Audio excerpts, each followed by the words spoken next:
I'm Logan Crawford, and right now on Spotlight, we're uncovering the inspiring journey within Garrett Stapleton's Fourth and Long, the Gridiron Parable.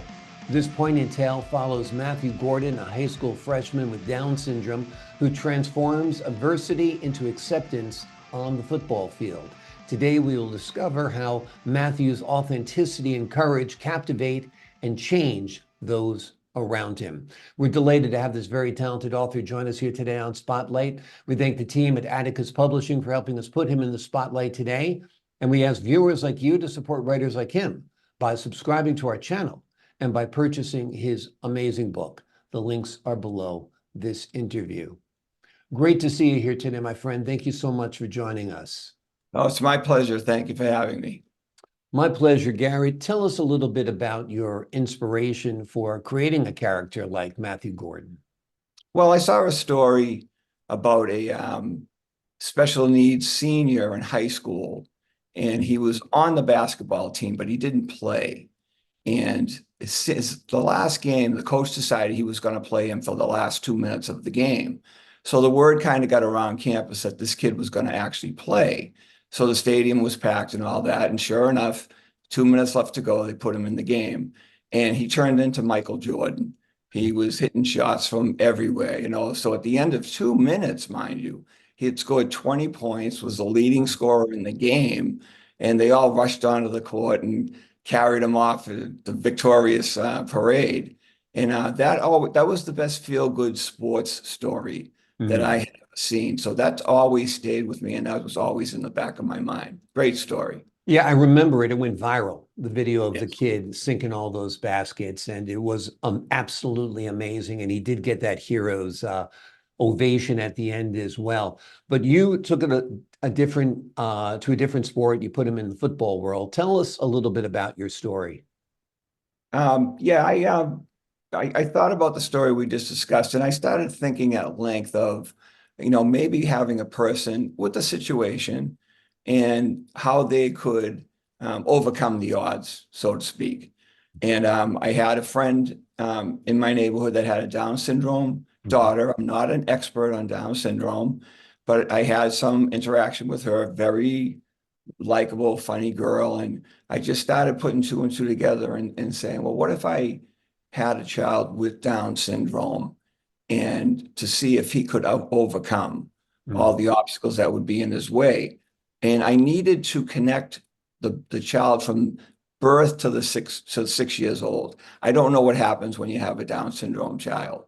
So I met with my friend, and she explained to me there were programs in place funded by the state, the city, and the schools, and they measure how children are progressing. And by the time Matty Gordon, who's the main character, was old enough to go into the first grade, he had tested well enough to be enrolled in the mainstream school.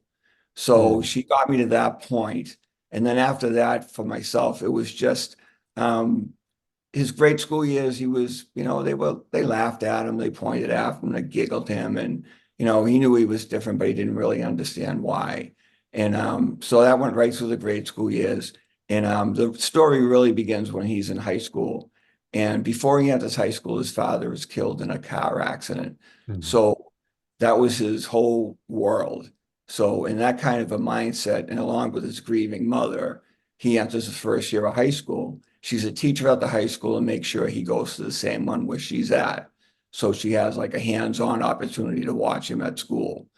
In his freshman year, more of the same, even intense, more bullying, more taunting, more laughing. So he stayed in a shell, kept his head down, tried not to bother anybody, and just stayed out of it his own way. And so when fast forward to his sophomore year, and he's a little bit better, his mother's a little bit better, and she notices a new teacher that's also a football coach. And they passed each other a couple of times, and she feels a little something, but she decides not to act on it. So at one point, they meet in the cafeteria. He comes over, introduces himself, and his name was Joe Donovan, and started talking to her about herself and her son, Maddie. And she told him about how he was by himself most of the time. And he suggested that Maddie become the water boy on the football team. And that might give him a community to be involved with. And her initial reaction was, no way, they're already teasing him. Football players are going to be brutal. But he said, I'm the coach. I'll control it as much as I can. And let's just try this, which they did. So it really helped Maddie in the fact that there's a hierarchy in football, like in life. So there's star players, there's backup players, and there's bench warmers. And the bench warmers were really the people that Maddie could identify with because they were the targets of verbal abuse if the starters were having an off day. So he had a real kinship with them. So the story just goes from there. He's the water boy, and they accept him, and they have their moments of fun with him, but they accept him into it. And the team struggles at the beginning of the year, and the coach can't figure out any way to overcome this. He doesn't. Their problem is they don't have someone strong enough to protect the quarterback, so he can't make plays downfield. So they can't get out of their own way. And serendipitously, Joe marries Maddie's mother, Lindsay, and adopts Maddie as his son. And they move into a new home, and it has a lot of landscaping to do. So Joe gets Maddie to help him do the landscaping, and Maddie just handles everything effortlessly. It's really strenuous work, but he handles it effortlessly. So that gets Joe thinking that, well, he doesn't really know football, but he might be strong enough to help us with the problem that we're having on the team. So with that, he asked Maddie if he'd try out, and he reluctantly agreed. And the tryout went well, and the team had their fun with them like they always do. But at a certain point, they realized he was a valuable addition. And by having him there strictly to protect the quarterback and be strong enough to stop opposing players, that gave them a chance to flourish. And then the book follows the rest of his sophomore year to the end of the season.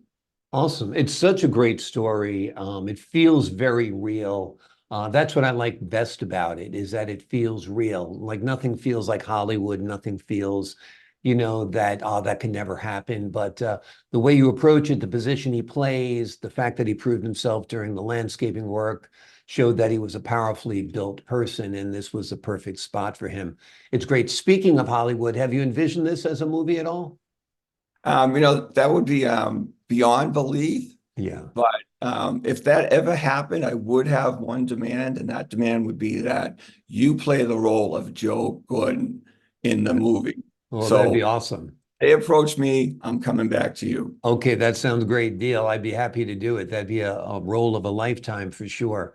And I'd love being part of a project like this because I feel like it's helping people demystify Down syndrome a little bit. And I guess that's part of your message here. You deal with issues of bullying, you deal with acceptance of people with differing abilities, and you deal with Down syndrome. So I guess that's a big part of your message that you hope readers take away. Well, it's been pointed out to me that there are positive life lessons in the book, and that wasn't a conscious choice by me, but that was the values that were given me by my parents. So I didn't write it particularly with that in mind, but when it was pointed out to me, I was pleased that people were taking things like that away from the book. And the other thing that surprised me was the target audience is young adult, but I've received a lot of good reviews from people my own age and younger, and the overwhelming message is it brings them right back to their own experiences in high school. So that's been quite surprising. And if anybody takes anything away from it, that would be great. I did have one agenda in mind, is I wanted to write a positive story.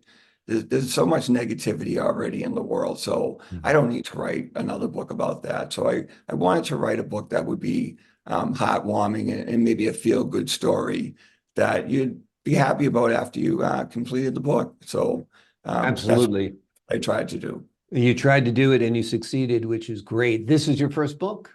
It is my first book, yes. Now, you're a longtime Boston firefighter, and it's in the blood. I know your dad was the commissioner in Boston as well.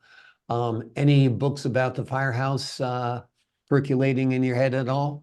No, there's no books because my father was very accomplished and he wrote 11 books regarding the firefighting service. So for me to try to dip my toe into that, like that's not going to happen. Okay, I thought you might do a novel about life in the firehouse or whatever, something like that, you know. It'd be cool. It'd be cool. Do you have any other ideas percolating up there that you might put into play? I do. I have one idea that I'm working on now. Someone said to me after they read the book, "Well, I can't wait for your second one." And I thought to myself, "My second one? I didn't know I had a first one." So I gave it some thought, and yeah, I'm writing a book now, and it's about a 10-year period in my life. It's not an autobiography, but it is a period of my life, and it's some's factual and some of it is fiction. And two similarities have happened with these books. Halfway through the book, the ending showed up out of nowhere. And when I wrote this book, Fourth and Long, A Gridiron Parable, when that occurred, I was very excited because I'd already written as much as I had, and now I had an ending. So all I really needed to do was connect the dots. So that's when I realized I was going to be able to finish this book. So that was very, very exciting for me. And the book I'm working on now, I'm not quite as far along with it as I was with the initial one, but the ending showed up again. I stopped and I wrote the ending and I was happy with it. And I have the same confidence that I'm going to be able to finish this one. So shocked at writing book one and stunned at writing book two. So Awesome. that's how I can describe it. Well, it's the first book was inspired. It sounds like the second book is inspired as well. Garrett Stapleton has written a terrific book. It's called Fourth and Long, A Gridiron Parable. It follows the tale of Matthew Gordon. He is a high school freshman with Down syndrome who transforms adversity into acceptance on the football field, and everything that transpires in between those days on and off the field is what makes this story feel so good, so real, and so interesting to young adult readers and also to mom and dads who might be interested in picking it up as well. Garrett, thank you so much for joining us here today on Spotlight. Thank you. Pleasure's all mine. To the folks at home, I'm Logan Crawford, thanking you for your time this time until next time on Spotlight.